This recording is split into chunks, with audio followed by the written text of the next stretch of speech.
हम नीति शतकम का अध्ययन कर रहे हैं। आचार्य भर्तृहरि कृत नीति शतकम की मूर्ख पद्धति, विद्वत पद्धति का हम अध्ययन कर चुके हैं।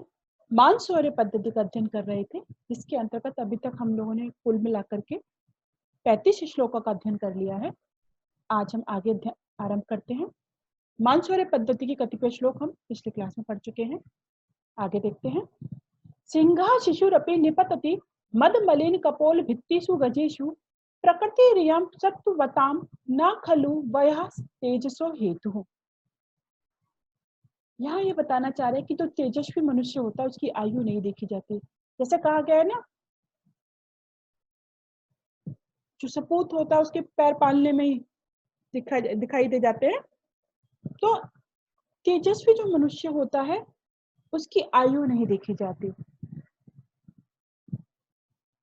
आयु तेज का कारण नहीं है। ऐसा नहीं कि मनुष्य एक होता है ना, जैसे माना जाता है ज्ञान वृद्ध, एक वयोवृद्ध, तो आयु तेज का कारण नहीं है। इस चीज को बताते हुए कह रहे हैं और बहुत ही सुंदर यहाँ पे समझाया गया। शिशु अपि, शिशु माने कम आयु का छोटा सा बच्चा है, कम आयु वाला बालक होती है वो भी सिंहा माने शेर, यानी शेर का बच्चा क्या करता है, मद मलिन कपोल भित्तिषु, मद के कारण जिसका क्या हो गया, कपोल मलिन हो गया है, काला हो गया है, ऐसे गंड स्थल वाले, गजेशु माने हाथियों पर ही, निपतति माने आक्रमण करता है। कम आयु वाला होने पर भी, कम आयु वाला बालक होते हुए भी शेर मद के कारण, जिसका गंड स्थल काला हो रहा है, जिसके गंड स्थल से मद बह रहा है, ऐसे यानी जो बलवान है ऐसे हाथियों पर ही निपतति माने आक्रमण करता है। सत्वताम बलशालियों की इयम प्रकृति ही, यह स्वभाव ही होता है कि वह क्या करते हैं, वयः माने आयु या अवस्था का, तेज से माने तेज का कारण, ना माने नहीं होती। यहाँ पे ये कहना चाह रहे हैं कि जो बलशाली हैं उनका तो ये स्वभाव ही होता है, प्रकृति नियम, कि उनका स्वभाव ही होता है, उसमें आयु नहीं देखी जाती। उसमें आयु कोई कारण नहीं है कि जब ज्यादा बड़ा होगा तो उसमें ज्यादा पराक्रम होगा, उसमें तेज होगा, उसमें आयु कोई कारण नहीं है। यानी कह रहा है कि छोटी आयु से ही सिंह मद के कारण काले गंडस्थल वाले हाथियों पर ही आक्रमण करता है, उसी पर अपना पराक्रम दिखाता है। यह बलशालियों का स्वभाव ही होता है, निश्चित ही आयु या अवस्था तेज का कारण नहीं है। ये स्वाभिमानी की बात बताते हुए कह रहे हैं। तो यहाँ पे मनुष्य के तेज का कारण उसका स्वभाव होता है, आयु या अवस्था नहीं होती। यही भाव हमने रघुवंश में भी देखा था।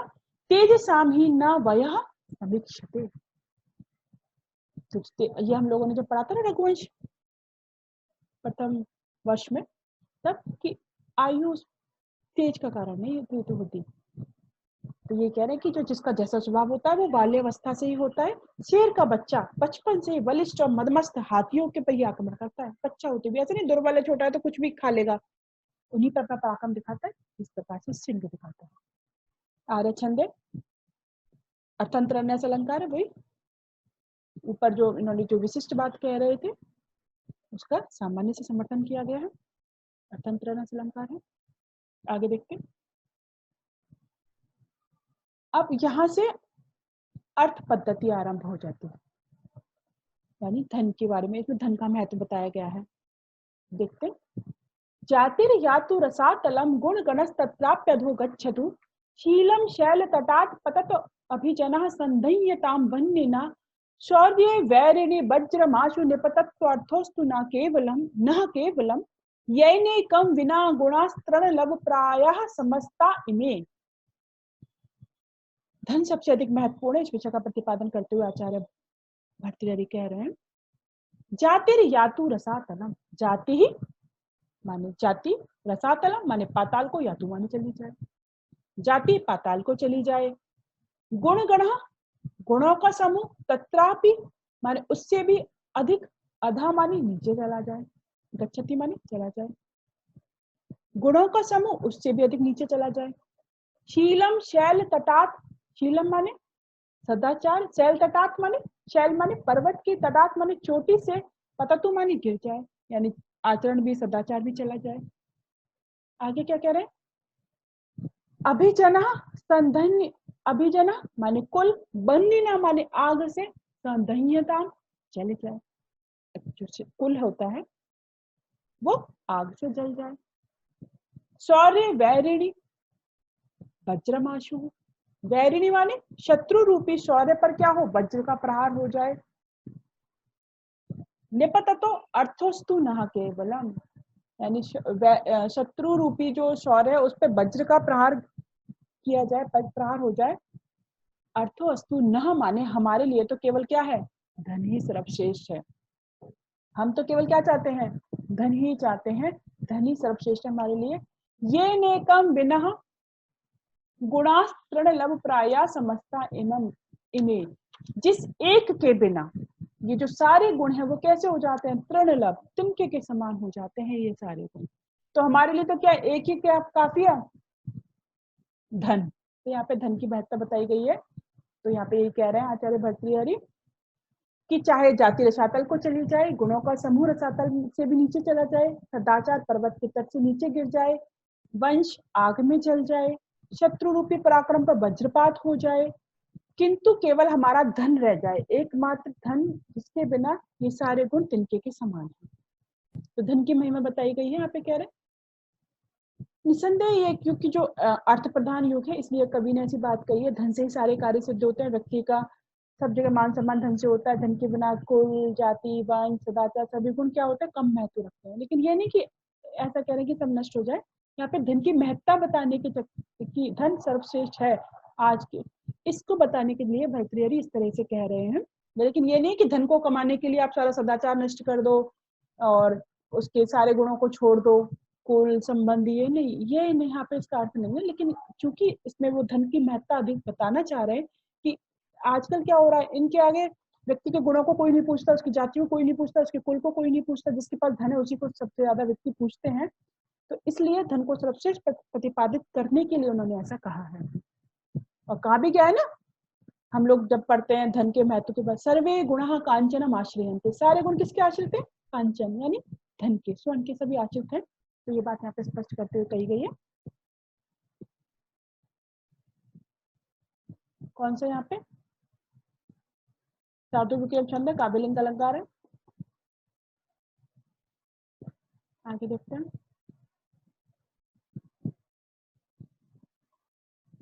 तान्येन्द्रियाणि सकलानि तदेव नाम सा बुद्धि रपति हता वचनम तदेव, अर्थोष्मणा विरहितः पुरुषा सा एव तो मन्ये क्षणेन भवति इति विचित्रमेतत्। धनहीन मनुष्य के व्यवहार में, जो जिसके पास धन था उसके प्रति लोगों का क्या व्यवहार रहता है, फिर धन से हीन हो जाए तब क्या व्यवहार होता है उनके प्रति, उसके प्रति, तो दोनों में अंतर आ जाता है व्यक्ति के। देखो क्या कह रहे हैं, सकलानी इंद्रियाणी तानी, सारी इंद्रियां वही हैं, और कैसी इंद्रियां हैं, तानी इंद्रियाणी शकलानी इंद्रियाणी तानी, ये यहाँ पे कहीं पे सकलानी माने संपूर्ण कर लो, या अविकलानी माने विकार चरित, तो कुछ भी अर्थ यदि ये पाठ से यहाँ पे लिया जाता है तो ये भी ले सकते हैं। तो देखो दोनों में अंतर दिखाई दे रहा है। यहाँ पे अविकलानी लेंगे तो विकार रहित, तानी इंद्रियाणी यानी इंद्रियों में कोई विकार नहीं आया, इंद्रिया वही है उसकी, आंख नाक कान सब कुछ वही है, सब वही है। तदेव नाम, उसका नाम भी वही है, कोई नाम थोड़ी परिवर्तित हो जाता है, नाम भी वही है। सा बुद्धि, अब वो अप्रतिहता अकुंठित, यानी अभी उसमें कोई ऐसा नहीं कि बुद्धि में जड़ता आ गई, मूर्खता आ गई या बुद्धि भ्रष्ट हो गई उसकी, अकुंठित तीक्ष्ण, उसकी बुद्धि भी वही है। तदेव वचनम, उसकी वाणी भी पहले जैसी है, वह वैसा ही बोलता है। किंतु अर्थोष्मणा विरहिता, अर्थ की उष्मणा माने गर्मी से, धन की गर्मी से, विरहिता माने हीन, पुरुषः माने पुरुष, स एव माने वही है, किंतु क्या हो जाता है, क्षणेन माने क्षण भर में, अन्य माने दूसरा ही, भवती माने हो जाता है, विचित्रमेतत्, यह विचित्र सी बात। जिसके पास धन होता है तब वो दूसरा ही प्रतीत होता है, जैसे इसके पास धन नष्ट है सभी लोग छोड़ के चल देते हैं, सब ऐसा लगता है कुछ अलग ही हो गया, जबकि इंद्रियां वही है, नाम वही है, वाणी वही है, बुद्धि वही है उसकी, लेकिन धन की गर्मी से रहित मनुष्य क्या हो जाता है, क्षण भर में ही दूसरा ही हो जाता है। ये बात यहाँ पे स्पष्ट करते हुए भर्तृहरि ने बहुत ही सुंदर बात कही है। तो आश्चर्य की बात है कि मनुष्य की सब कुछ वैसा ही है स्वभाव, लेकिन एकदम बदल जाता है मनुष्य का भी और उसके प्रति जो अन्य लोग हैं सारे। जैसे ही व्यक्ति पर धन होता है तो जो जिसका कोई संबंध नहीं होता वो भी अपना कोई ना कोई संबंध जोड़ने की कोई प्रयास करता है उसके साथ, और जब उसके पास से धन नष्ट हो जाता है जो उसके सगे संबंधी हैं वो भी उसका साथ छोड़ देते हैं, कहीं इसको कुछ जरूरत ना हो जाए, हमसे धन ना ले ले। ये हम लोग देखते हैं सामान्यतः। तो धन यहाँ पे फिर वही बात बता रहे हैं, धन की अत्यंत महत्वता है। धन की गर्मी से युक्त मनुष्य का स्वभाव एकदम भिन्न होता है। वह अत्यंत, तब क्या होता है उसके प्रति सब लोग उसका आदर करते हैं, किंतु जैसे ही धन उसके पास नहीं रहता सब उसको तुच्छ मानते हैं, सारे मानते हैं, सब उसको छोड़ के चले जाते हैं। और बड़े ये कहते हैं ये बड़ी आश्चर्य की बात है, देखो कैसा, जबकि सब कुछ वही है। वसंत का चंद है, काव्य अलंकार है यहाँ पे धन की वही महत्व को बताती हुई बात बताई गई है, आप देख सकते हो। अगला है यस्यास्ति वित्तम स नरः कुलीनः सा पंडितः सा श्रुतवान गुणज्ञः सा एव वक्ता सा च दर्शनीयः सर्वे गुणा कांचन माश्रयन्ति। ये वाला श्लोक हम लोगों ने देखा था ज्ञाति छंद जब हमने पढ़ा था, याद आ रहा होगा, और हमने इसका गान करके भी देखा था कैसे। यस्यास्ति वित्तं स नरः कुलीनः सा पंडिता सा श्रुतवान गुणज्ञा सा एव वक्ता स च दर्शनीय सर्वे गुणः कांचनमाश्रयन्ति। सारे गुण किसके आश्रित हैं? सोने पर यानी धन पर आश्रित है। तो वो क्या कह रहे हैं, यस्यास्ति वित्तम, जिसके पास धन है, वित्त माने धन, जिस मनुष्य के पास धन है, सा नरः, वही मनुष्य, कुलीनः माने अच्छे कुल में उत्पन्न माना जाता है। आजकल ये प्रवृत्ति है स्वाभाविक, समाज मनुष्य क्या मानते हैं, जो भी समाज में हम देखते हैं कि जिसके पास धन है वही मनुष्य कुलीन माना जाता है, उसका ही कुल सबसे अच्छा है। सा पंडितः, वही विद्वान है। श्रुतवान, वही शास्त्रों का ज्ञाता है। गुणज्ञ, वही गुणों को जानने वाला है। सा एव वक्ता, वही अच्छा बोलने वाला है। साचा दर्शनीय, वही अच्छा देखने योग्य है। सर्वे गुण कांचन आश्रयन्ति, सारे गुण किस पर आश्रित है? सोने पर यानी धन पर ही आश्रित होते हैं। ये कह रहे हैं कि जिसके पास धन है वही मनुष्य सब कुछ है। तो यहाँ पे कह रहे धन संपन्न होने पर ही गुण धन संपन्न है, यदि व्यक्ति के पास धन है तो कोई गुणहीन व्यक्ति होगा ना उसको भी गुणवान मानेंगे। कुल अच्छा नहीं तो ये बहुत अच्छा कुल का श्रेष्ठ कुल में उत्पन्न है, विद्वान है, ये तो शास्त्रों का ज्ञाता है, यही सबसे अच्छा वक्ता है, यही सबसे अच्छा देखने वाला है। तो धन ही सर्वाधिक महत्वपूर्ण है। धन के आने पर सभी गुण क्या हो जाते हैं? स्वतः आ जाते हैं, और जिसका धन चला जाता है उसके सारे गुण स्वतः ही चले जाते हैं, आजकल जो देखा जाता है। तो क्या कह रहे हैं कि वही व्यक्ति सम्मान्य होता है जिसके पास धन होता है। निधन व्यक्ति, जिसके पास धन नहीं है, वो गुण से युक्त हो, बहुत गुण से संपन्न हो, तो अभी क्या होता है, उसे सम्मान नहीं देते हैं। अतः सत्य कहा गया है सारे गुण स्वर्ण अर्थात धन से ही शोभा पाते हैं। यहाँ पे धन की पद्धति, अर्थ पद्धति हम पढ़ रहे हैं, उसकी बात बताइए क्या तो चल रहा है। एक श्लोक और अंतिम देख लेते हैं आज। दौर्मंत्र्यात्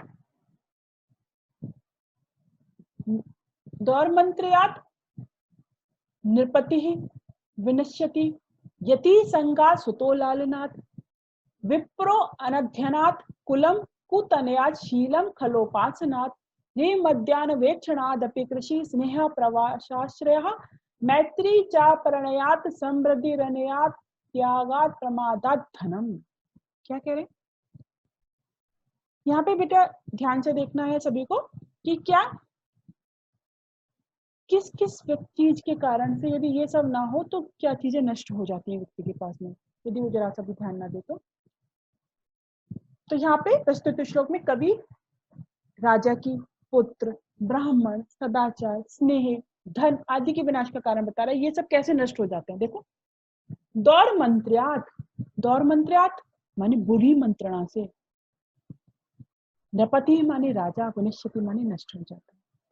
राजा को बुरी सलाह दे दो, गलत सलाह दे दो तो राजा नष्ट हो जाता है। राजा को अब ये राजा की विवेक के ऊपर है कि उसे पहचान में आना चाहिए कि उसको सलाह कैसी दी जा रही है, उसके मंत्री कैसे हैं, ठीक है। तो बुरी मंत्रणा से राजा नष्ट हो जाता है। यति संगात, संगात माने आसक्ति से सन्यासी, लालनाथ माने अत्यधिक लाड़ प्यार से पुत्र नष्ट हो जाता है। बहुत अधिक लाड़ करेगा पुत्र बिगड़ जाते हैं। आसक्ति करेगा, संग करेगा तो सन्यासी। सन्यासी क्या होता है? जिसने आसक्ति को त्याग कर दिया है, सबको अपने सारे जो उसकी आसक्ति है, तृष्णा, सबको त्यागने के बाद में तो वो सन्यासी बनता है। किंतु यदि वो आसक्ति करेगा, तृष्णा में लगा रहेगा, तो क्या वो सन्यासी रह जाएगा? नहीं, सन्यासी नष्ट हो जाएगा। आगे कहते हैं विप्रो अनध्यनात्। अनध्यनात् माने अध्ययन ना करने से। ब्राह्मण, ब्राह्मण क्या है? विद्या। और विद्या कैसी होती है? बार बार प्रयास करने से, अभ्यास करते रहना चाहिए, अध्ययन करते रहना चाहिए, स्वाध्याय इसकी बात कही गई है, हमेशा विद्यार्थी बने रहना चाहिए। तो अनध्ययनात् माने अध्ययन ना करने से ब्राह्मण नष्ट हो जाता है। कुतनयात् माने कुपुत्र से। कुलम माने वंश, वंश नष्ट हो जाता है। शीलम खलोपासनात्, जो सदाचार है वो दुष्टों की संगति से। हम लोग पहले भी देख चुके हैं, जाढ़्यम दियो हरति सिंचति वाचि सत्यम। सत्संगति तो कितना अच्छा काम करती है, लेकिन यदि बुरे व्यक्ति के साथ में रहोगे तो तुम्हारा जो अच्छा चरित्र है वो बिगड़ सकता है। बुरे व्यक्ति की संगति से मन में बुरे कुविचार आते हैं, अच्छा आचरण व्यक्ति का नहीं रह पाता। तो जो दुष्टों के साथ करता है, जो दुष्टों की संगति करता है, उसका जो श्रेष्ठ चरित्र, अच्छा चरित्र है, वो नष्ट हो जाता है। ह्री मद्यात्, ह्री माने लज्जा, मद्यात् माने मदिरापान करने से। मदिरापान करने से लज्जा नष्ट हो जाती है। अनवेक्षणात् माने देखभाल नहीं करो तो कृषि माने खेती। यदि देखभाल नहीं करो तो कभी उसको चिड़िया, कभी कोई जानवर आके उसे नष्ट कर जाएंगे। तो खेती की देखभाल भी करनी पड़ती है, यदि उसकी देखभाल ना की जाए तो खेती नष्ट हो जाती है। स्नेह प्रवासाश्रयात्, परदेश में रहने पर से। स्नेह माने प्रेम। ये बहुत दूर है कोई व्यक्ति, यदि किसी का कोई बहुत समय तक कांटेक्ट ना हो तो फिर धीरे धीरे करके वो चीजें क्या विस्मृति में आने लगती है, उसका प्रेम कम होने लगता है। तो ये बात कह रहे हैं। अप्रणयात् मैत्री, प्रेम ना होने से मित्रता। यदि आपस में प्रेम ही नहीं रहेगा तो कैसी मित्रता रहेगी? तो प्रेम ना होने से मित्रता। समृद्धि अनयात्, अन्याय का आचरण करने से समृद्धि नष्ट हो जाती है, ऐश्वर्य नष्ट हो जाता है। और त्याग प्रमादात, और असावधानी होने से क्या? धनम माने धन नष्ट हो जाता है। धन के प्रति तुम सावधानी ना रखो, धन की सुरक्षा ना करो तो धन नष्ट हो जाता है। अभी आगे भी हम इस लोग देखेंगे कि धन की तो 3 गतियां होती हैं, उसको दान दो, या उसका उपभोग करो, या वो नष्ट हो जाएगा। तुम ना तो उसका दान दे रहे हो किसी को, ना तुम उसका उपभोग कर रहे हो, तो वो नष्ट ही हो जाएगा। तो ये कह रहे हैं कि यदि धन का तुम जरा सी असावधानी रखी तो धन नष्ट हो जाता है। तो ये बात यहाँ पे देखो स्पष्ट करते हुए कही गई है। बुरी मंत्रणा से राजा नष्ट हो जाता है। विषयों में आसक्ति करने से सन्यासी का। अधिक लाड़ पाड़ से पुत्र का। अध्ययन न करने से ब्राह्मण का। कुपुत्र से वंश का। दुर्जनों की संगति करने से सदाचार। लज्जा से और मदिरापान करने से लज्जा। देखभाल ना करने से कृषि। और दूर रहने से, बहुत अधिक प्रवास यानी बहुत अधिक दूर रहने से, परदेश में रहने से स्नेह कम हो जाता है। प्रेम ना होने से मित्रता नष्ट हो जाती है। और अन्यायपूर्ण आचरण करने से सुख। तो लापरवाही से खर्च करोगे, भाई कोई ध्यान नहीं दोगे धन का, कोई ऐसा नहीं कि किस प्रकार उपयोग करना चाहिए, यथाशक्ति यथा समय धन का उपयोग करना चाहिए ना, कि सही समय पर सही तो लापरवाही करोगे तो धन नष्ट हो जाता है। इस प्रकार इन चीजों से यहाँ पे उन्होंने बताई है चीजें। तो यदि इन सब में ध्यान रखोगे तो ये चीजें अपनी सुरक्षित रह सकती है व्यक्ति के पास में। तो यहाँ पे ध्यान रखने की बात उन्होंने कही है। तो इन सबसे यही कहना चाह रहे हैं कि धन का अपव्यय नहीं करना चाहिए, क्योंकि हम अर्थ पद्धति पढ़ रहे हैं। अन्यायपूर्ण व्यवहार से धन ऐश्वर्य क्या हो जाता है, और बिना सोचे समझे अंधाधुंध खर्च करने से नष्ट हो जाता है। तो धन का अपव्यय नहीं करना चाहिए, बहुत सोच समझकर सावधानी से धन का व्यय करना चाहिए, सब बातों को ध्यान रखते हुए जीवन यापन करना चाहिए।